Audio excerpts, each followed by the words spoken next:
Okay, welcome back. The next step is to create a folder into our project window, and let's call it animations.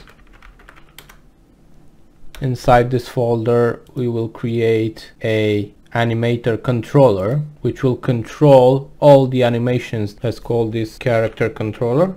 And now we can go into the hierarchy. We select character rig. Here we will add a new component and we'll add the animator component. We will choose our just created controller. If you don't have those two windows, animation window and the animator window, you can just activate them from going to window, animator and animation. There we go.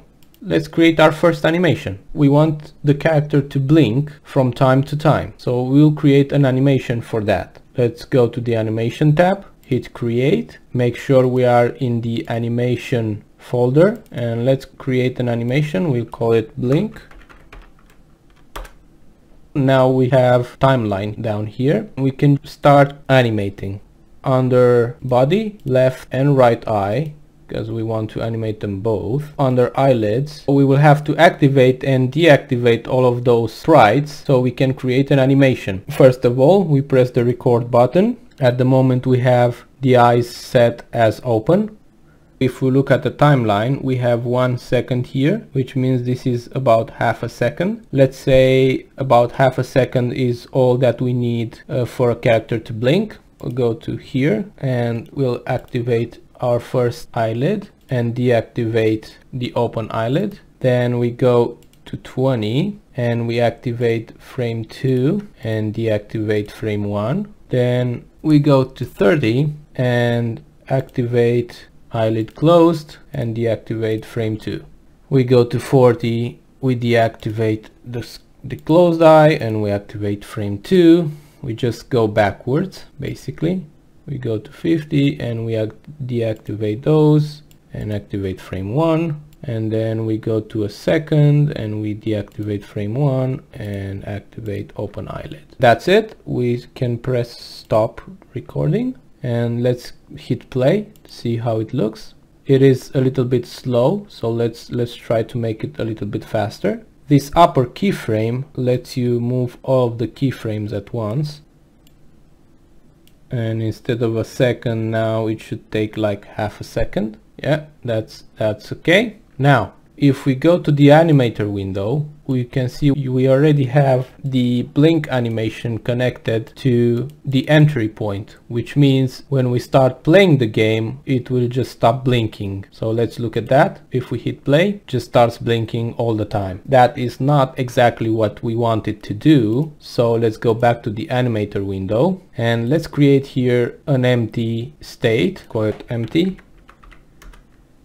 And we will make this one as the default state, which means no animation will start when the game starts, right? So now we want it to blink sometimes and maybe the blinking to be irregular. So let's create a transition from the empty state to the blink state and a transition from the blink state to the empty state. A transition helps us condition when we want our character to blink. So if we select it, we can see on the right hand side we have two most important things for us right now. This box called has exit time and this condition tab. You can put a condition on when to blink. From the upper tab here, you can see we have layers and parameters. If we go to parameters and add a new parameter, let's add a trigger, for example. Call it blink.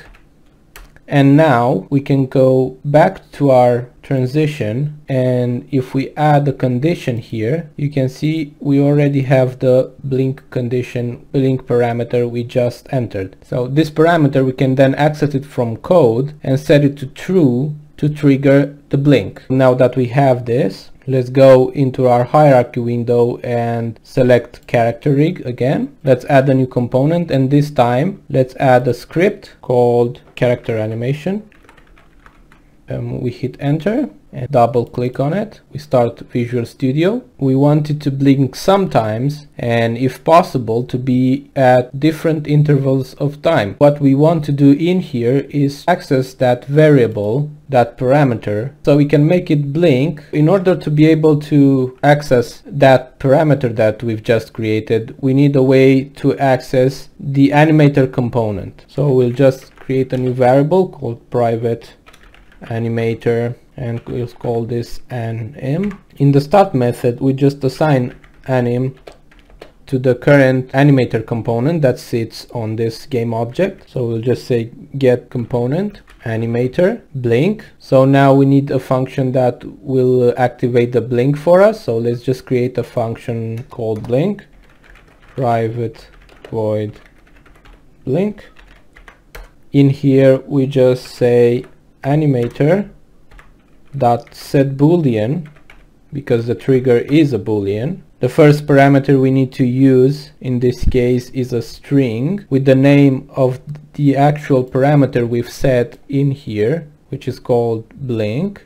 We just put in here blink, and then the second parameter we say true, so we activate it. Now we need a way to activate this randomly at certain intervals of time. So for that we will use something called a coroutine, which will let us wait a certain amount of time between two blinks. Okay, so let's say start coroutine, and we'll put inside this, we'll put the name of the function blink.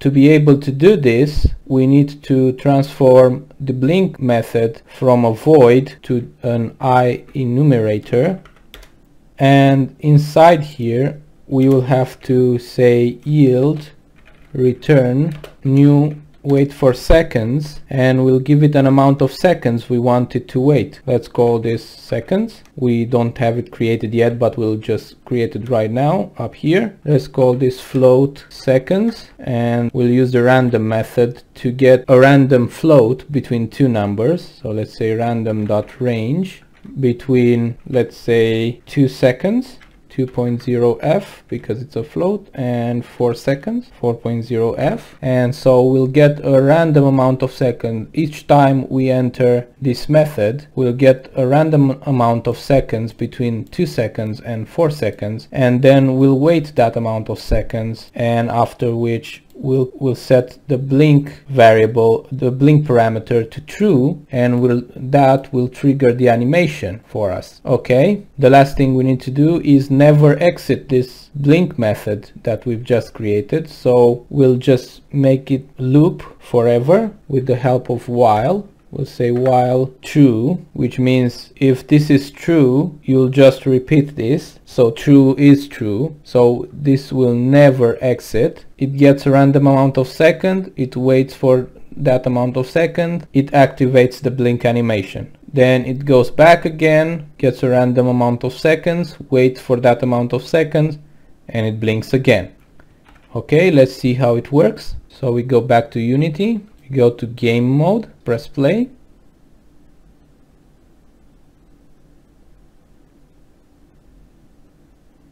It blinks twice, which it shouldn't be.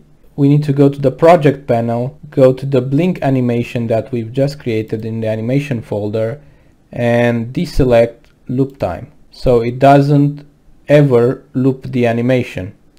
We also need to go back to the animator, and if we select this transition back to the empty state, we make sure the transition is as short as possible. If we select the incoming transition, we deselect has exit time. Has exit time means that it waits for the entire animation to finish before transitioning to the next animation, in which case when we come from the empty animation, we do not need it to do, because there is no animation there to be needing to wait for it to finish. So now if we press play, we should only have one blink. There we go, at a random interval between 2 and 4 seconds. Okay, this is the end of part 2. If you like this video, please press like and maybe share. If you want to see more content like this, please press subscribe, and if you have the possibility, please consider supporting me on Patreon from just $1 a month.